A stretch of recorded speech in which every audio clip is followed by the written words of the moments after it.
Hey everyone, Kim here, Abundant Life Tarot. Thank you so much for joining me for a Maritime Mysteries reading. I want to give a special shout out and huge thank you to my longtime supporter, subscriber, Miss Glenda. Thank you for making this recommendation. And we're going to dive into the main question, which is there some truth to Lake Lanier being cursed or even haunted? Why so many deaths? Was it poor, planning from the U.S. Army Corps of Engineers when they were creating this man-made lake? Or is there something more sinister going on? We're going to explore that today. So, Lake Lanier was created in the 1950s by flooding valley communities that contained a cemetery. But the true history is darker and much deeper, which I will get into during our reading. There were unmarked graves of primarily black people from the antebellum post-slavery times, as well as Native Americans from the pre-colonial period whose graves were not moved. Historians say unmarked graves and other structures were swallowed up by the water. Due to the area needing flood control, a power and water source, the U.S. Army Corps of Engineers offered to pay citizens of the area to move. Feelings of anger, anxiety, apprehension, bewilderment, fear, and resentment were heavy amongst those who were forced to relocate. Now let's get into some reasons, 4 main reasons actually, of why Lake Lanier may be haunted. Number 1, a white mob terrorized the black community over an alleged crime in 1912. A whole community was set ablaze, and some of the old structures are still below the surface of Lake Lanier. Number 2, Lady of the Lake. A vehicle loses control, goes off the bridge, and tumbles into the lake, killing 2 women and leading to a haunting. Number 3, relocated cemeteries. As mentioned earlier, there were unmarked graves that were left behind, and many of those lost souls may be haunting the lake's deep waters and cursing the land where the lake sits today. Number 4, and probably what really has people going, is 700 souls have lost their lives to boating accidents or drowning. In particular, 27 souls whose bodies have never been recovered. Their souls are now a part of the paranormal collective that dwells in that area. Is there a paranormal or supernatural influence in the 700 deaths going on? Or are the deaths due to bad planning, lack of enforcement, or too much booze? Basically, man-made causes. Let's dive into it right now. And before we do me a favor, hit the like button, subscribe if you haven't already done so, and think about it. See where the cards land in terms of what you think is going on. Do you believe that it's haunted or cursed? And then see what the cards come out to, what your personal assessment is for what's happening at Lake Lanier. All right, let's get started. All right, so spoiler alert. And we are still doing the reading, of course. I did throw a card, a tarot card actually, just to ask, is Lake Lanier haunted? Is it cursed? What are we dealing with here? Please give me a card or a sign. The card we got was the Lovers, and this is an affirmative of yes. And even if you look at the Lovers card with that angel just sitting brightly under the sun, there's a sense to me that not only is this card affirming yes, but that definitely there is paranormal activity here. So now really what the thrust of this reading is all about is what is behind the hauntings and the cursed energies there. What's really behind it? And so that's what we're going to explore right now. Okay, now for this time, we're about to get started. Okay, so let's get started. Now, we're going to actually call in for connection and protection from Spirit. Spirit, we thank you for your divine prophecy, your divine grace, your divine insights, your divine will, your divine connection and protection as we explore the energies surrounding whether or not Lake Lanier is haunted or if it's cursed. And if it is, what's the nature or what's behind the cursed, energies or the hauntings, okay? If it is, in fact, haunted. And also reveal to us if it's not. Reveal to us the truth. Blessed be, and so it is. Okay.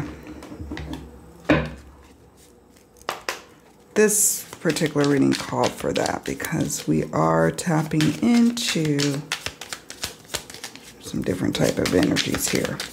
And just recently, within the last couple of weeks, there was like 3 deaths like over the course of like a few days at Lake Lanier. One of which that stood out to me was a guy who dived into the water and was electrocuted. And the U.S. Army Corps of Engineers say they have never had that really happen, but that people need to maintain their I guess making sure that there's no faulty like electrical things happening on their docks. I don't know. But that stood out to me. There's been just a lot happening at that lake, more so than other lakes of its size in the United States. Okay, so Spirit, reveal to us, what is the truth? Is it haunted? Is it cursed? Is it not? Is it just really poor planning? What are we dealing with here? What are we dealing with here?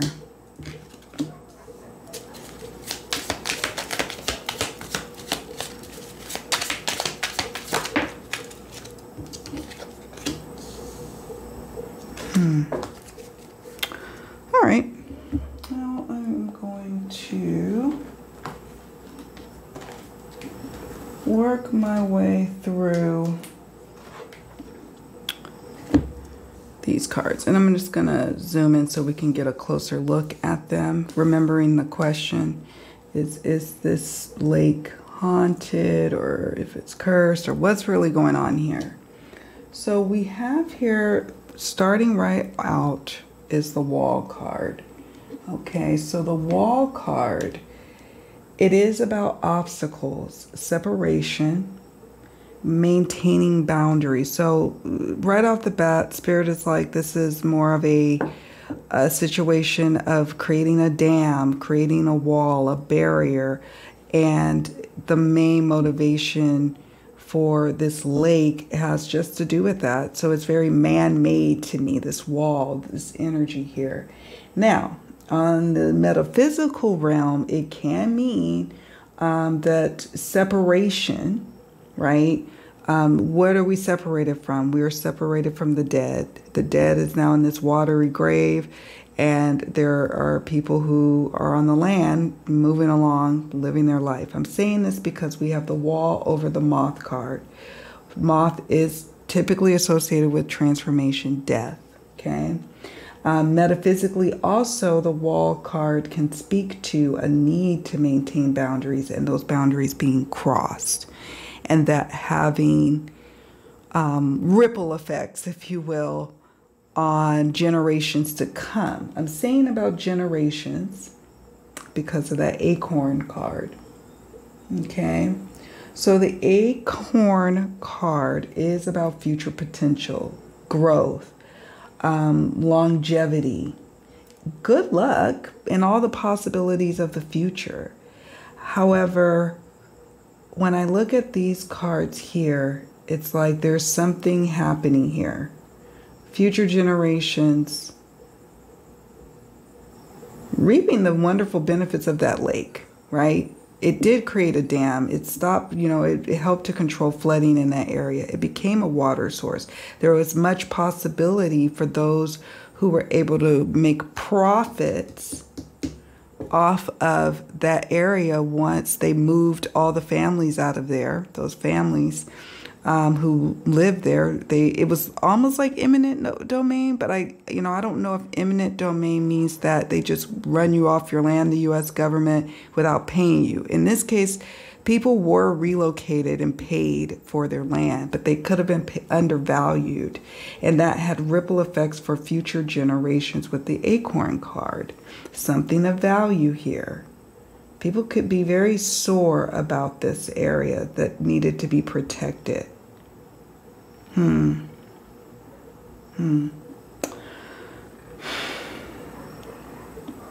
So what I wanted to share with you all about part of the history of that area is the name of the town that was there was Oscarville. And I think there's a movie. If it hasn't already come out, it will be coming out.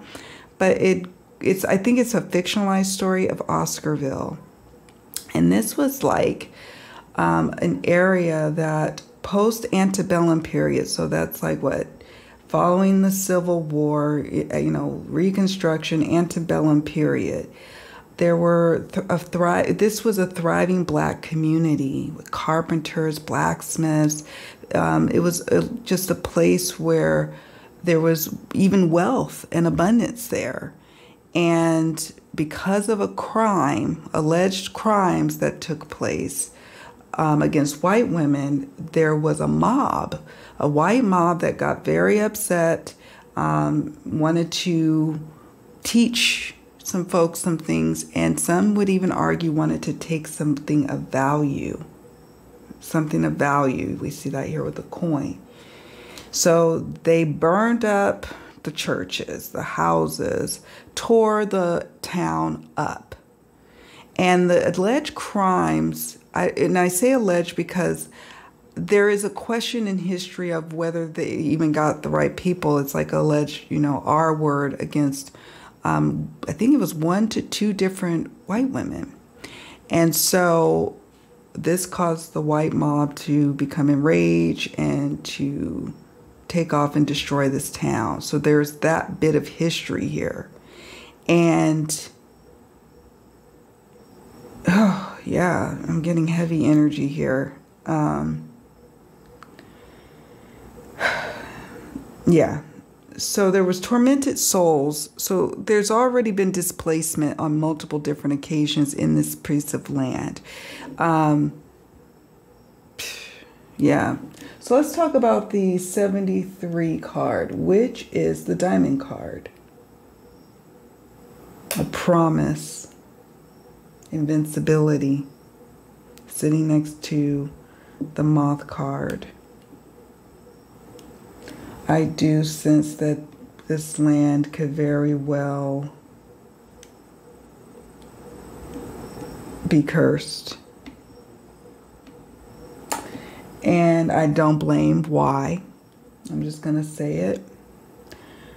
My logical mind wants to believe that maybe it's just poor planning from the U.S. Army Corps of Engineers that made some mistakes in planning. I think that's in part the reason why there's so many, deaths. Like, there's literally a whole town, like, underneath in the lake. And some say that the trees from that town, or there's, the tops of the buildings, if you are a good swimmer and you can go deep enough, your feet or your body can kind of graze the tops of those trees, tops in the buildings, the steeple of the burnt church. Now, I don't know how much truth of that, but I did find that in some of my research, and I thought that was scary. There is no disputing, though, that the water was poured into an area where there's cemeteries, and people said there were unmarked graves of both blacks and Native Americans. And, well, they are down there. And there is some strong energy with this diamond card. To me, it's almost like an affirmative. It says this card is about invincibility. What's invincible? Spirit. A lasting kind of energetic connection. These cards are about value. And I do want to touch upon the coin and the moth card a little bit. This, one of the key meanings to the coin card is gaining a better position in life. So not only were those people who went through all of the terror of that town being burned up, but the people who were displaced because of this water source now needing to be there, this man-made lake, so other people in the area could benefit, their energies are now tied to that area. So it's not even just so much that it's kind of cursed grounds or haunted grounds, if you will. It's also that there's a lot of negative associations and ill wishes that has a vibration on that lake from people who were really upset and pissed off about being moved, and then seeing all the value. Maybe the property values have gone up exponentially in that area, you know, for the properties that are around the lake now, where their people's properties were once there, and maybe they got pennies on the dollar, you know. There's some sore energy here. Now let's talk about the Moth card. As I mentioned earlier, this card represents to me about transformation. Transformation as in, you know, life moving to death and crossing over to the other side. So that's what I'm picking up on here. And it is, to me, affirming that there is some sort of haunted, cursed energy going on. And, you know, that's what I'm picking up on. I'm curious to hear what you all are picking up on. Have you done a reading so far on Lake Lanier or any of the specific deaths? If you hear of some really out there deaths that happen at Lake Lanier, we can do maybe a follow-up reading. I just want to hear those, you know, I want to hear though from people who are interested. Like if you are from the area or you really follow the Lake Lanier deaths and you know about them, and there's some that really stand out to you, send me a message or drop a comment, because I would love to do a subsequent reading where we can just explore specific cases of deaths in that body of water and see if there's heavy influence of this paranormal activity that is in this area, or if it truly was an accident or some freak accident or something, you know, a tragic situation that was because of what living humans have been responsible for. You see what I'm saying? So I would like to do a follow-up reading, but I would like to focus in on peculiar deaths that really puzzled folks. Like, is there really truly a paranormal element to that particular death? You know, so just putting it out there. If I have time to research, I will look some of them up myself. Last card we have here in this batch of cards is the Wheel card. This is about venturing into one's destiny. This is about movement. Movement. So the people or the thrust behind the paranormal activity, the hauntings, is those who have been displaced. Okay. It could also, there also is an element here of those who have crossed over, just crossed over from accidents or things of their own doing. That is happening as well. But I think what's really the thrust of that area being so paranormal, you know, filled, is because of the displacement of the people as it relates to monetary gain. Okay. Them feeling away, feeling a sense of betrayal. However, there is an element of those who have died tragically there, who still has a piece of their energy moving about that area.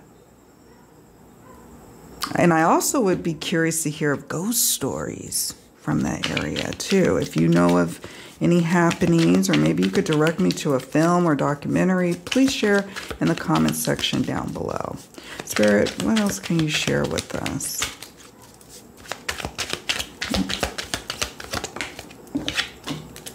Rejection.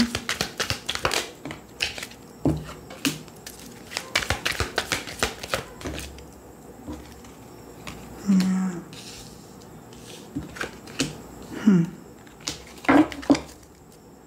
Rejection. Rejection from the land.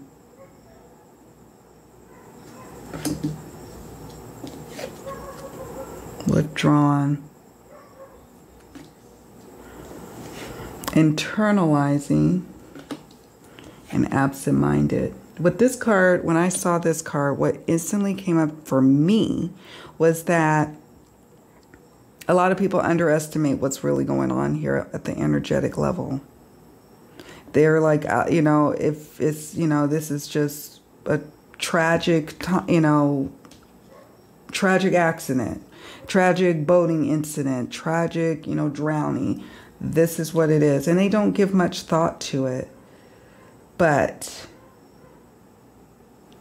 I'm getting a sense here of who is the cause of all of that paranormal activity there.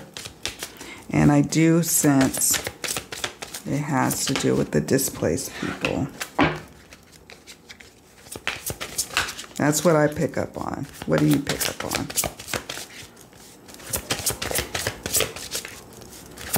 And I would guess I was just wondering, like, is it just haunted because of all of the drownings there? And that does have a part to do with it with the moth card. But I really strongly sense because of the following cards, this one, this one, this one, this one, this one, and a little bit of this, all speak to that displacement.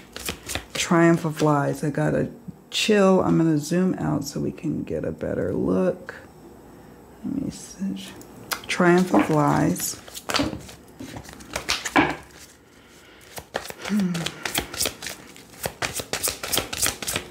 What else, Spirit, is at hand here? Is this me?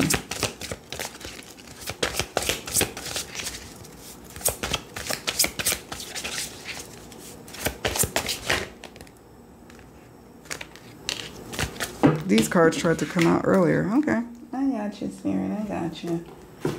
All right. So, Triumph of Lies. I'm not getting a sense that this is dealing just, these are just accidents or unfortunate events that lead to death. I'm getting a sense of this card speaking to Triumph of Lies. You know, is there a lot of lies or a painting of the picture of this area like it's just this, you know, this, the promise of Georgia, you know, like it's just like it's the jewel of Georgia, when in fact there is, this lake has tormented history. And so Triumph of Lies is quite interesting to me. I'm going to take a little gander at the guidebook, because sometimes the guidebook will set things up in a way that's like, oh, okay. So the key phrase says, if something hurts me, I change myself so it can stop. Wow.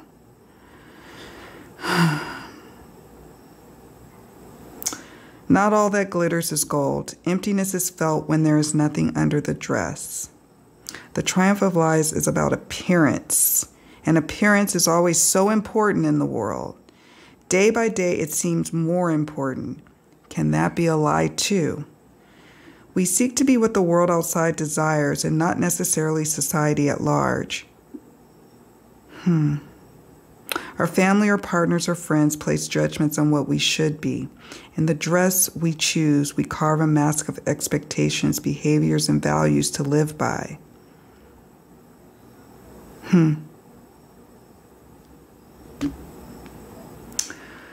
It offers stability to ourselves and to our relations, as being honest and true to ourselves can be too tiring, too easy to make us hurt. Unfortunately, the relationship with our mask is not as straightforward as it feels. Inside the mask, envy grows, vanity takes root, lack of self-confidence becomes a habit. It gnaws at us and hurts us from the inside. It feels like it is ourselves, but it is not really authentic.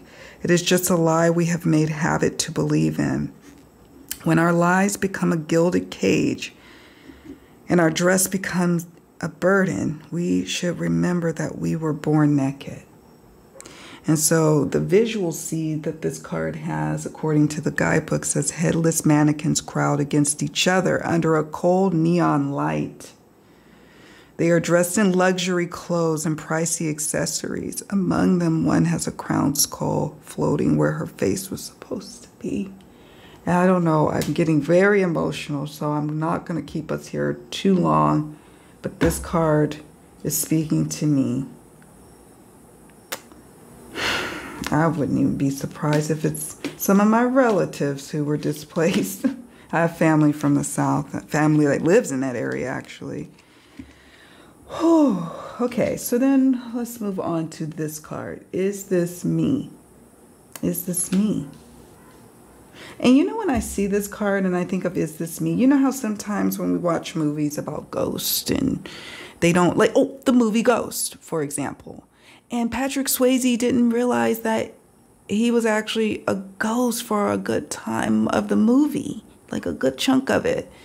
And then eventually he did realize it. And there's that element of hauntings there as well. But there's an element of a strong sense of rejection and betrayal and internalizing it. And being intentional about haunting and cursing that land because you feel like it's rightfully yours.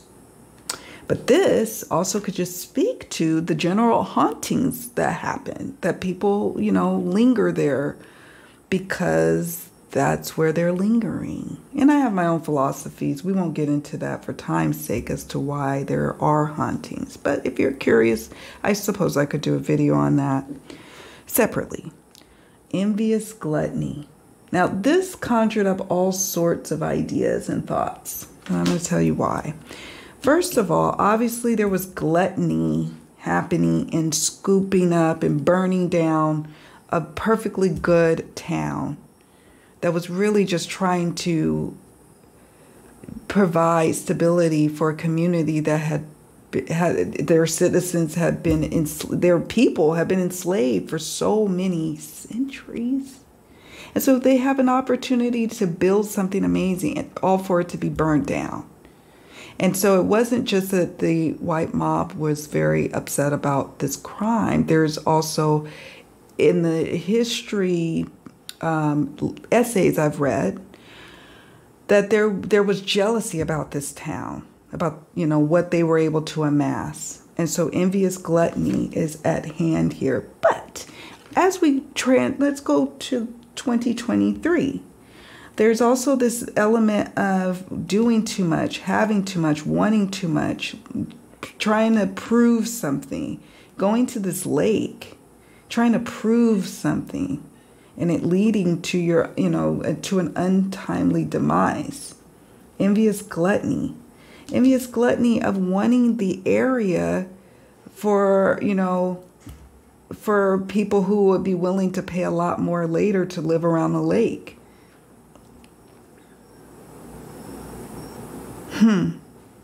Interesting. Gilded regret. Other deep emotions going on here. Remember I said earlier that there's also the emotions tied to this area of ill wishing. People don't know this, but ill wishing is a real thing, and it has a vibration to it, an energetic vibration attached to it. So you know how sometimes people say, I feel like that other person's wishing ill will on me. And there's a possibility that person is wishing ill will. Now, you have methods and measures to protect yourself against, you know, that kind of energy coming at you. But that energy does exist, and emotions attached, like resentment from rejection and having to be withdrawn from an area, internalizing it. That's what this row is speaking to here. People underestimating the influence of being bitter, essentially, being heavily bitter. And I'm not going to argue with whether they're right or wrong about that.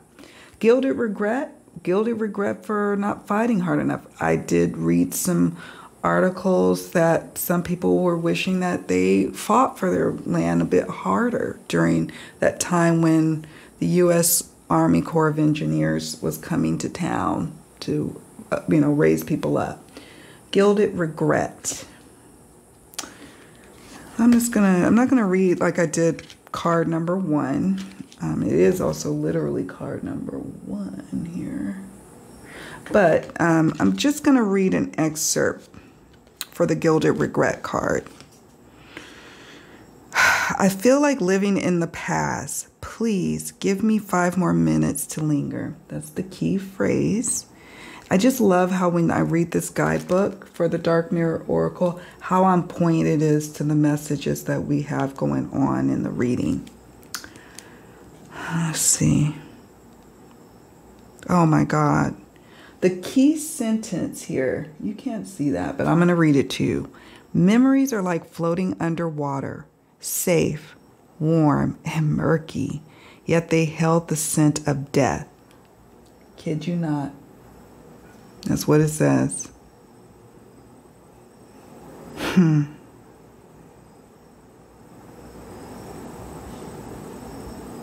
just reading here to see if there's anything else that I want to share.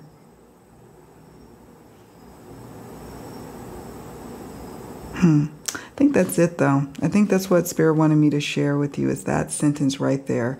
Memories are like floating underwater, safe, warm, and murky, yet they held the scent of death. So I think these cards are really speaking to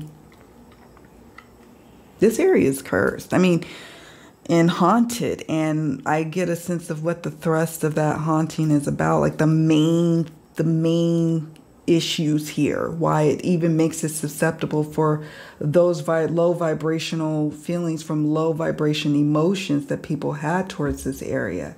Why? Because sometimes you can have a very high vibrational lake and somebody could, you know, maybe somebody who owned a piece of land, they had to sell it.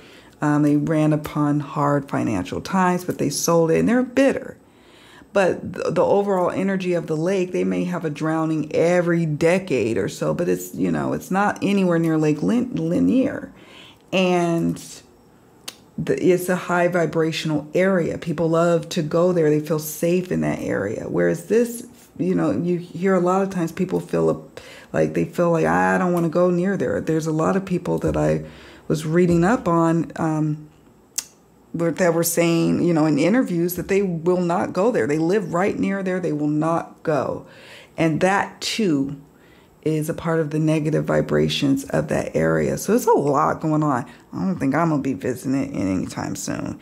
You would be hard pressed to get me into the water. And now that young man who was, I don't know if he's 24 or 27 years old, and he was electrocuted. I don't even know if I would even put my little toes in the water. I don't know. Well, let me know what y'all would do. Let me know what you think about this reading. Do you think Lake Lanier is haunted or cursed? And if so, what do you think is the main thrust of why it is that way?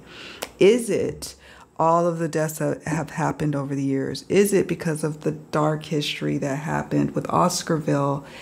And could it also be the Lady of the Lake? I believe this card might even speak to her story and many stories like hers there. I think her and her friend went off careening off a bridge. And I think I found a picture of the bridge that happened. And the Lady of the Lake is haunting that area. Is this me? Is it a hodgepodge for you? Or do you think it's one or two things, one main thing? And if you did a reading, share in the comments below what came up in your reading. I always love hearing from you all. I love also the exchanges that you all have together, you know, about what came up for you. What are your thoughts? Any behind, you know, like when you're behind the scenes or you are local to the area and you have some inside information. We love getting that information. So do me a favor on your way out. Please don't forget to hit the like button. Please don't forget to subscribe if you haven't already done so. More content like this is coming your way. Actually, I have all sorts of ideas coming your way. So stay tuned, my friends. Much love. Take good care of yourselves, and I will see you all in the next one. Bye for now.